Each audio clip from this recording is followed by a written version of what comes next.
Frindle by Andrew Clement. Please turn to page 95 for chapter 15. When you hear the bell, be sure to go to the top of the next page to continue reading along. Let's begin. Chapter 15, and the winner is. 10 years later, Nick Allen was a junior in college, and during November of his junior year, two important things happened. First, Nick turned 21 years old, and the Frindle Trust Fund set up by his father became legally Nick's. Nick was rich. Nick was very rich. Nick was so rich, he couldn't even begin to imagine how rich he really was. Nick wanted to give his parents some of the money, which they said they did not need and would not accept. But Nick reminded them that they had always wanted to travel, and they should just think of this as a big birthday present or something. So they accepted.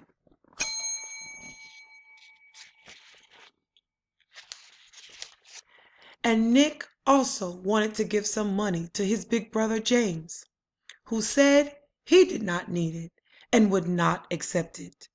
But Nick reminded James that his 2-year-old daughter would grow up and go to college someday. And besides, hadn't James once given Nick his whole baseball card collection? So James accepted the gift. After that, Nick went out and bought himself a fast new computer, and about 10 new games, and a mountain bike. Then he tried to forget about the money, which is a hard thing to do. But he managed pretty well and kept working on his college degree as hard as ever. The second important thing that fell was the arrival of a package at the door of Nick's apartment one day.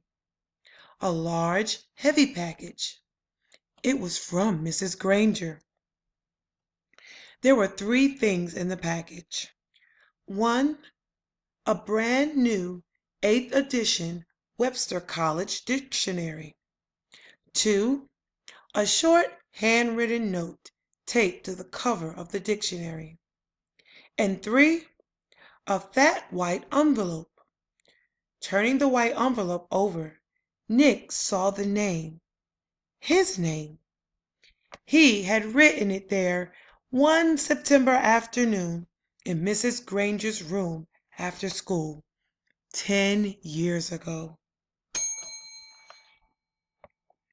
Nick set the envelope down and gently peeled the note off the front of the dictionary. My dear Nicholas, please turn to page 541 of this book. Nick grabbed the dictionary and leafed to page 541, his heart pounding. And there between Frindle and fringes he read, Frindle, a device used to write or make marks with ink. Arbitrary coinage, originated by Nicholas Allen, American, 1987. C. Penn. Nick went back to the note from Mrs. Granger. This is a brand new dictionary, the one I recommend my students use for their homework. And now, when I teach them how new words are added to the dictionary, I tell each and every one of them to look up the word Frindle. And of course, I have sent along that letter I promised to give you when our little battle was over. And now it's over. Your teacher, Miss Florelli Granger. Nick's head was spinning. With shaking hands, he opened the fat envelope. He pulled out the 10-year-old letter and began to read. Dear Nicholas, if you are reading this letter, it means that the word Frindle has been added to the dictionary. Congratulations! A person can watch the sunrise, but he cannot slow it down, or stop it, or make it go backwards. And that is what I was trying to do with your word. At first I was angry. I admit that. I was not happy to see the word pen pushed aside as if it did not matter. But I guess that if the Latin word for feather had been friendless instead of pentus, then you probably would have invented the word pen instead. Like the sunrise, some things just have to happen, and all you can really do is watch. The word frindle has existed for less than 3 weeks. I now see that this is the kind of chance that a teacher hopes for and dreams about. A chance to see bright young students take an idea they have learned in an old boring classroom and put it to a real test in their own world. I confess that I am very excited to see how it all turns out. I am mostly here to watch it happen. But somehow, I think I have a small part to play in this drama, and I have chosen to be the villain. Every good story needs a bad guy, don't you think? So, someday, I will be asking you to forgive me, and I hope you will. Nick, I know you like to think. Please think about this. When I started teaching, no one had landed on the moon. There were no space shuttles, no CNN, no weather satellites. There were no video cassette recorders, no CDs, no computers. The world has changed in a million ways. That is why I have always tried to teach children something that would be useful no matter what. So many things have gone out of date, but after all these years, words are still important. Words are still needed by everyone. Words are used to think with, to write with, to dream with, to hope and pray with. And that is why I love the dictionary. It endures. It works. And as you know now, it also changes and grows. Again, congratulations. And I've enclosed a little present for you. Yours truly, Mrs. Granger. Nick remembered Mrs. Granger's eyes, and now he understood what some of those special looks had meant. The old fox! She had been rooting for Frindle the whole time. By fighting against it, she had actually helped it along. There was a flat, oblong case in the white envelope, the kind of case you get when you buy a watch. Nick pulled it out and opened the lid. Inside was something else Nick had not seen for 10 years.